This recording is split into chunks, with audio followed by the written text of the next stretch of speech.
ہمارے معزز گرامی، اللہ تعالیٰ نے قرآن کریم فرمایا اذا سالك عبادي عني فإني قریب اجیب دعوت الداع اذا دعانی فلیستجیبوا لی وليؤمنوا بی لعلهم یرشدون۔ اے محمد صلی اللہ علیہ وسلم، جب میرے بندے تجھ سے میرے بارے میں سوال کرے پس فرما دو کہ میں اپنے بندوں کے قریب ہوں، میں پکارنے والے کی پکار کو قبول کرتا ہوں۔ جب وہ مجھے پکارے انہیں میرا حکم ماننا چاہیے اور مجھ پر ایمان لانا چاہیے، شاید وہ ہدایت پا لے۔ ایک عربی نے سرکار مدینہ صلی اللہ علیہ وسلم سے پوچھا،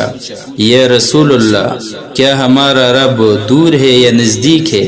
تو اس موقع پر یہ آیات مبارک نازل ہوئی۔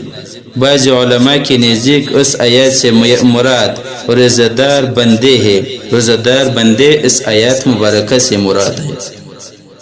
حضرت موسیٰ علیہ السلام نے اپنے رب کو پکارا اور عرض کی، میرے بزرگی جتنے ہے کسی اور کو عزت اور بزرگی عطا کی ہے جس طرح تو نے میرے ساتھ گفتگو کی۔ تو اللہ تعالیٰ نے فرمایا،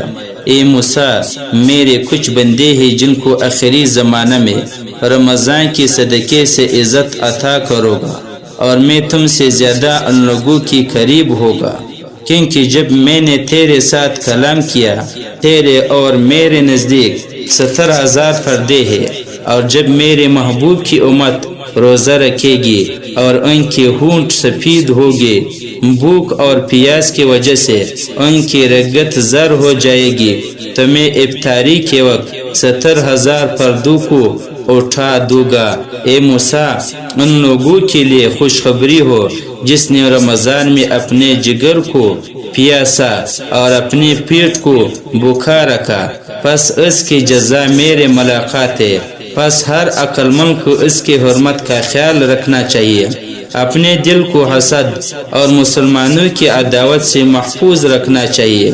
اس کے ساتھ ساتھ وہ اللہ سے ڈرنے والا اور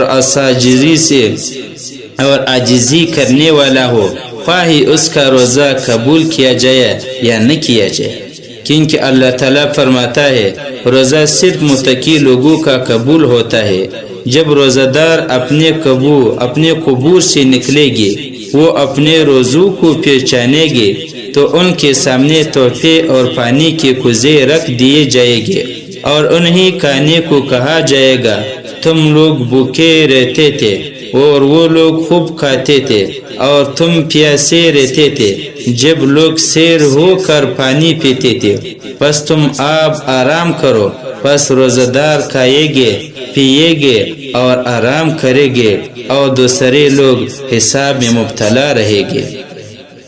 حضرت علی کرم اللہ وجہہ سے مروی ہے کہ نبی کریم صلی اللہ علیہ وسلم نے فرمایا، رمضان شریف میں تراویح کی فضائل کے بارے میں سوال کیا گیا تو آپ صلی اللہ علیہ وسلم نے فرمایا، رمضان کی پہلی رات اپنے گناہوں سے اس طرح پاک ہو جاتے ہیں جس طرح وہ اپنے ماں کی بطن سے پیدا ہوتے ہیں، دوسری رات اس کی اور اس کے والدین کی مغفرت کی جاتی ہے بشرط کہ وہ مسلمان ہو، اور تیسری رات ایک فرشتہ عرش کے نیچے آواز دیتا ہے، اے انسان، تو اپنے عمل کو اللہ کے لیے خالص کرتا ہے کہ وہ تیرے پچھلے گناہ بخش دے، اور چوتھی رات اس کو تورات، زبور، انجیل اور قرآن کی تلاوت جتنا ثواب ملتا ہے، اور پانچویں رات اللہ تعالیٰ اس شخص کو اتنا ثواب عطا کرتا ہے جس نے مسجد حرام اور مسجد مدینہ اور مسجد اقصی میں نماز ادا کی ہو، اور چھٹی رات اللہ تعالیٰ اس کو اتنا ثواب عطا کرتا ہے جس نے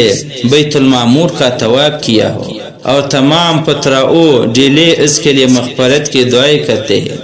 اور ساتویں رات اس کو اتنا ثواب ملتا ہے گویا اس نے حضرت موسیٰ علیہ السلام کی فرعون اور حامان کے مقابلے میں مدد کی، اور آٹھویں رات کو اس کو اتنا قدر ثواب ملتا ہے جس قدر ثواب اللہ تعالیٰ نے حضرت ابراہیم علیہ السلام کو عطا کیا، اور 9ویں رات کا ثواب گویا اس نے حضرت محمد مصطفیٰ صلی اللہ علیہ وسلم کی عبادت مثل خدا کی عبادت کی، اور 10ویں رات کو اللہ تعالیٰ اسے آخرت اور دنیا کی بلائی عطا فرماتا ہے۔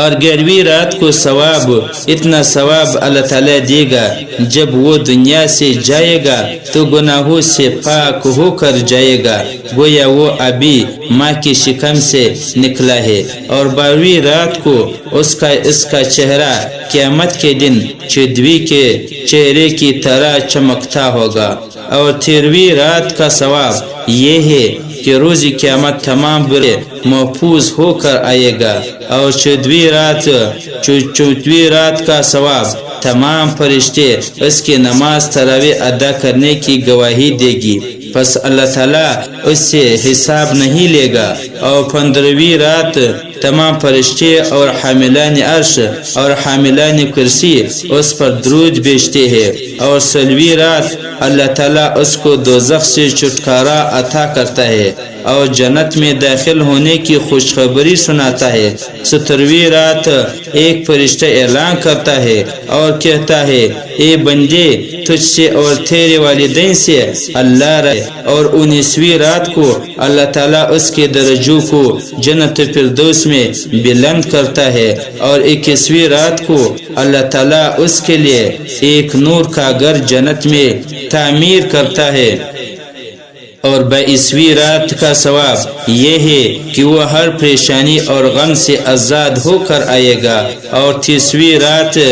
کو اللہ تعالیٰ اس کے لیے ایک جنت میں شہر بناتا ہے۔ 24ویں رات کا ثواب اس کی 24 دعائیں قبول ہوتی ہے۔ اور 25ویں رات کو اللہ تعالیٰ اس کو عذاب قبر سے محفوظ رکھتا ہے۔ اور 26ویں رات کو اللہ تعالیٰ اس کے ثواب میں 40 برس